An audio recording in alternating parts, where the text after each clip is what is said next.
What does it take to master what Hooters calls renegade hospitality? Is it more than just a pretty face? Keep watching to see if you'd be able to make it at the breastaurant of choice.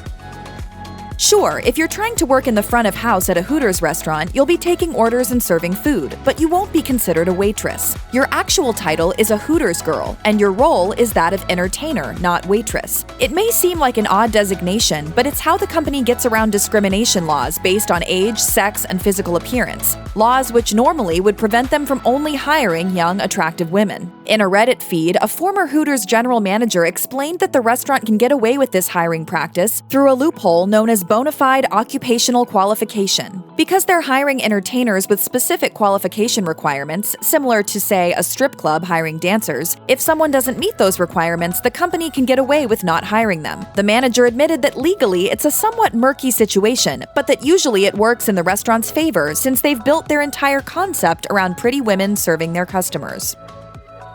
Yes, Hooters is known as a breastaurant, and the name Hooters itself is a euphemism for breasts. However, breast size is not a determining factor in whether or not a woman gets hired as an entertainer. In a Reddit Ask Me Anything with a former Hooters general manager, when someone asked if a specific breast size was a requirement, his response was crystal clear. Big boobs have zero to do with hiring. Zero. If a girl is hot, she is hot and will be hired. A former Hooters girl backed this up in her own AMA, saying, "Boob size is really irrelevant during the interview. A pretty face and slim body is more important, as well as a decent personality." However, the manager did say that some women with smaller breasts chose not to work at Hooters because they may face harassment from the customers for not being as busty as the other entertainers.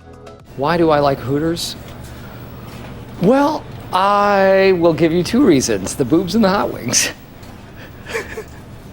Being harassed by customers is unfortunately a regular part of the job for Hooters girls. And according to two former entertainers who shared their experiences on Reddit, the readily available booze doesn't help.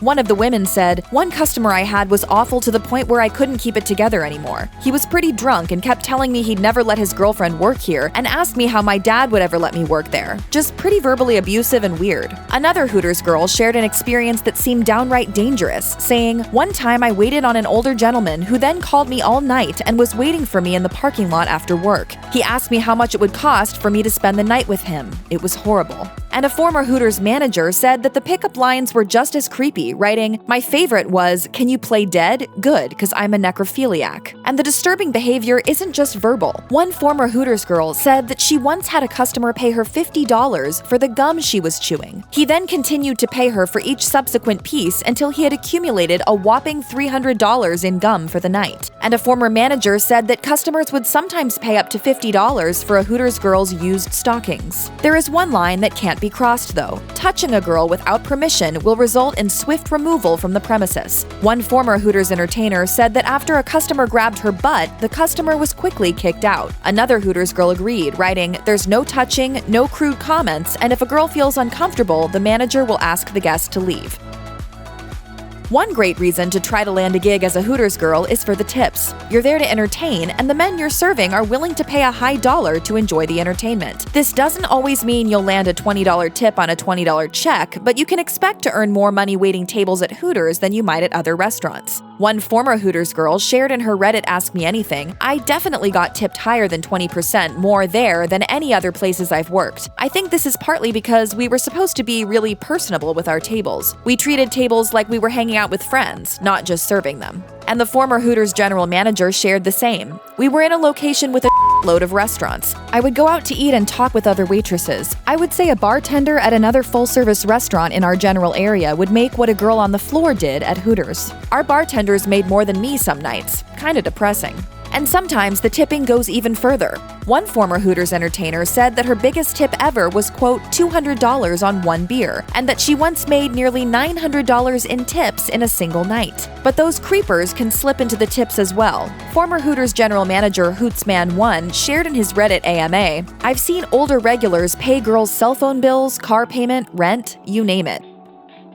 You might think that in situations where a male Hooters manager is constantly surrounded by young, beautiful Hooters girls, the relationships may get uncomfortable. But according to the Reddit AMA threads for former Hooters workers, the boss-employee relationship generally stays respectful, and there are checks and balances built into the corporate structure. Hooters girls are always given the option to move outside the regular chain of command if there is a problem, and reach out to a regional manager if they are experiencing harassment of any kind from a manager. One rule that helps cut down on potential problems, or he said, she said disputes between managers and employees, is the fact that managers aren't actually allowed to talk to any individual Hooters girl in private. Former manager Hootsman1 wrote on Reddit, "You had to have someone else in there, usually a manager, but even if it was just a cook or another girl." Of course, unequal power dynamics can still lead to unpleasant working conditions, as shown in an infamous Undercover Boss episode, where a Hooters manager played a game with his Hooters girls involving eating beans off a plate with their hands tied behind their backs. Needless to say, the company did not like the public condemnation. A former Hooters manager wrote on Reddit, "There was a mild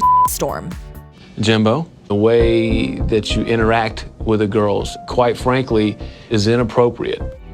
Even though Hooters managers aren't allowed to be in an office alone with Hooters girls, they are allowed to date them. But the rules are strict, and if a manager doesn't follow them, they can be fired. According to corporate insider Hootsman1, any and all relationships between managers and employees have to be reported immediately. And as a result, either the manager or the Hooters girl will be relocated. They absolutely can't work together at the same location. Still, he said it's easy for a manager to abuse their power, regardless of the consequences. It would have been like shooting fish in a barrel. I am not the most attractive guy, but I am in good shape and not ugly. I have seen the ugliest, fattest managers get fired.